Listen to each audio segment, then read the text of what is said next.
Salutare, dragilor! În episodul de astăzi discutăm despre secretele depozitării.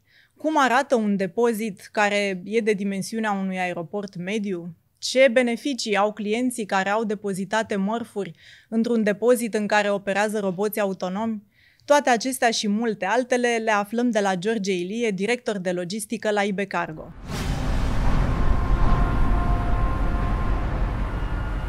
Bună, George! Bună, Fabiola! George, cum arată un depozit de dimensiunea unui aeroport mediu? 100.000 de metri pătrați.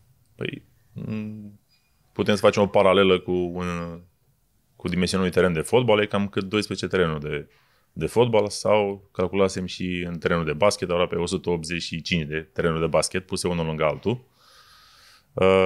Cum să mai arate? Organizat, cu oameni care au roluri bine definite, care știu ce fac și care sunt întotdeauna focusați pe zona asta de optimizare și de a răspunde nevoilor pe care le are clientul. Câți oameni operează într-un astfel de depozit?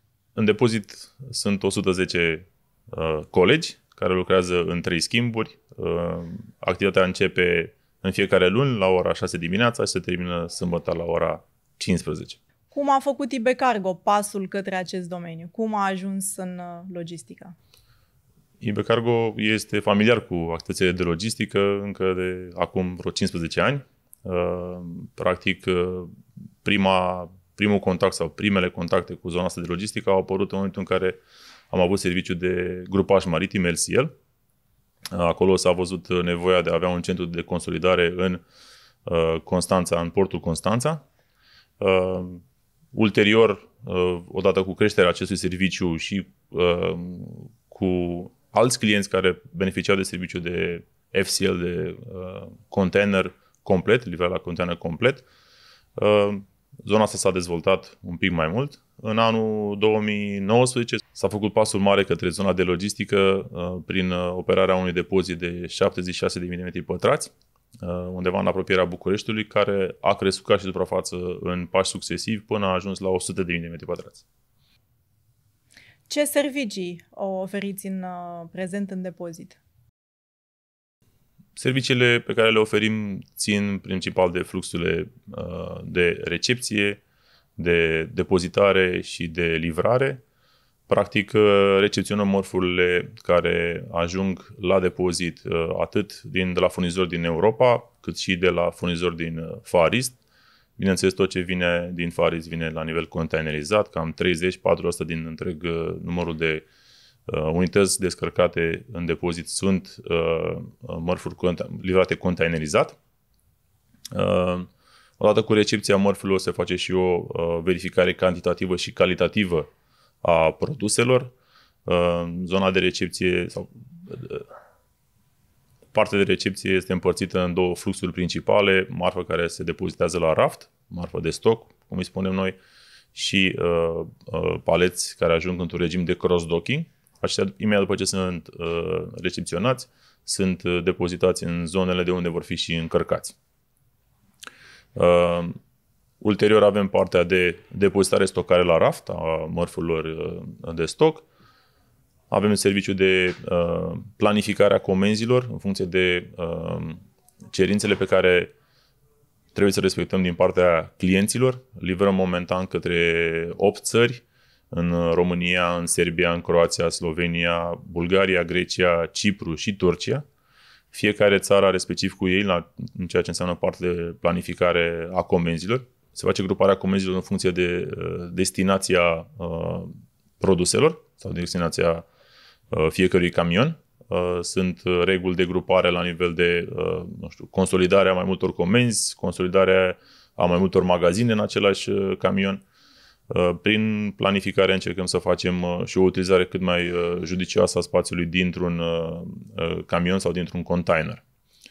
Odată finalizată partea de planificare, trecem la zona de picking la nivel de palet întreg, un articol pe palet, sau picking la nivel de bucată, acolo unde rezultă un palet cu mai multe articole pe palet, mai multe produse.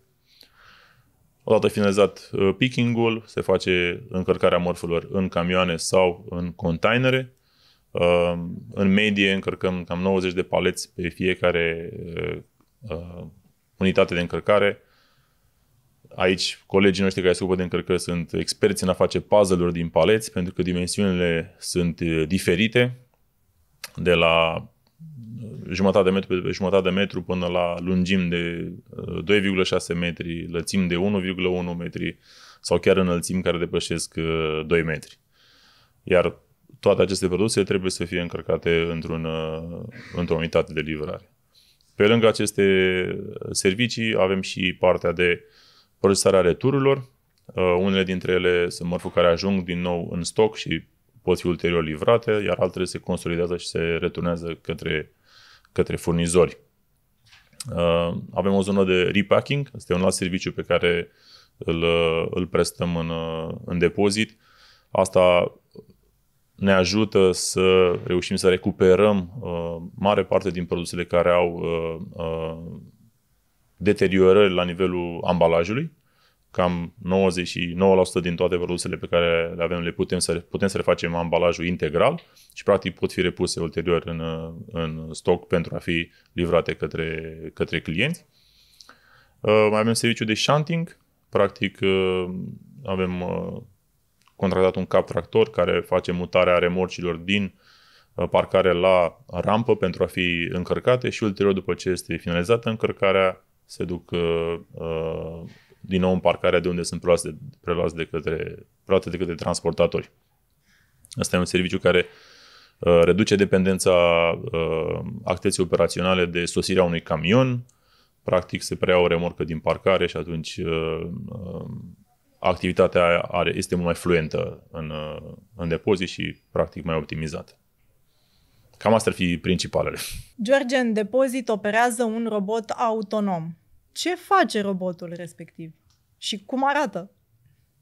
Păi, cum să arate? Arată ca un turn sau ca o tură, dacă vrem să fim mai plastici. El are capacitatea să se extindă până la 12 metri, care este înălțimea utilă a depozitului. Este complet autonom, nu are nevoie de asistență din partea unui om. Odată programat, își face treaba singur. Își ia pauze doar pentru a se încărca și se duce singur la stația de încărcare, de unde își preia energia de care are nevoie pentru a face următoarele alei de inventariere. El face o scanare a tuturor paleților care sunt poziționați la raft. Face inventariere atât la paleții care sunt întregi, până chiar și la paleții care sunt descompletați, să spunem paleții din care se face picking la bucată. Având atașat un modul de inteligență artificială, dar și o platformă unde se pot vedea rezultatele scanării aproape în timp real. Imediat după ce trece și finalizează o alee, poți vedea rezultatele, poți depista dacă sunt ceva erori în procesul de depozitare sau dacă sunt diferențe când vorbim de zona de locații de picking unde paleții sunt descompletați. George, care sunt cele mai mari provocări ale clienților din depozitul IB Cargo și cum le rezolvați? În general, în zona asta de logistică sunt în ultimul timp din ce în ce mai multe provocări. Dacă pornim de la pandemie, canalul de Suez blocat, războiul din Ucraina, orice eveniment ce poate perturba lanțul de aprovizionare logistic se varsă cumva sau se revarsă spre activitatea dintr-un depozit. Una dintre provocările principale este aceea de a fi flexibil, de a te adapta la volumele pe care le are clientul, fie că de sezonalitate, fie că vorbim de aceste fenomene care nimeni nu le poate controla. Cam acestea sunt principalele provocări ale clienților din zona de logistică și a operatorilor din zona de logistică, nu numai a clienților. La cum vezi tu piața în momentul ăsta? La ce să ne așteptăm în perioada următoare? Odată cu dezvoltarea infrastructurii, cea rutieră, dar de ce nu chiar și cea feroviară, cred că vor apărea din ce în ce mai multe centre de distribuție regionale, la fel ca și cel pe care noi îl coordonăm acum. Există un potențial enorm în România, există spații sau există infrastructură pe zona de logistică și sunt proiecte în dezvoltare sau proiecte care sunt deja mature în zona asta. Există capacitate, există, să spunem, oameni pregătiți care să poată să conducă genul ăsta de activități pentru clienți. Și cred că odată cu intrarea în Schengen și pe partea de terestru, România va deveni un hub important în zona asta de logistică. De ce aleg clienții IB Cargo pentru depozitare? În principal pentru capacitatea noastră de a fi atenți la nevoile clienților, de a ne adapta la cerințele lor care uneori se schimbă, de a oferi soluții integrate de transport și logistică prin portofoliul de servicii pe care îl avem deja în IB Cargo, fie că vine vorba de transport național, internațional sau maritim, de ce nu chiar și aerian. George, ce proiect ți-ar plăcea să ai pe masă?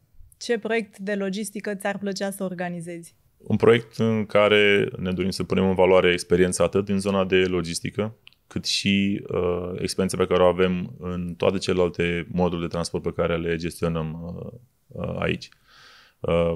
Un proiect în care să integrăm cele două. Că e vorba de servicii logistice pure, la care să adăugăm și partea de transport, fie că e vorba de internațional sau de maritim, sau rail sau feroviar. Cam asta e ce ne dorim. Ceva complex. Ceva unde să putem să ducem plus valoare pentru clienții noștri. Ca și industrie, poate fi zona de retail, fashion sau chiar automotive. George, în 3 cuvinte, cum arată serviciul logistic de la IB Cargo? Adaptabil, flexibil și, zic eu, performant. Mulțumesc! Mulțumesc și eu!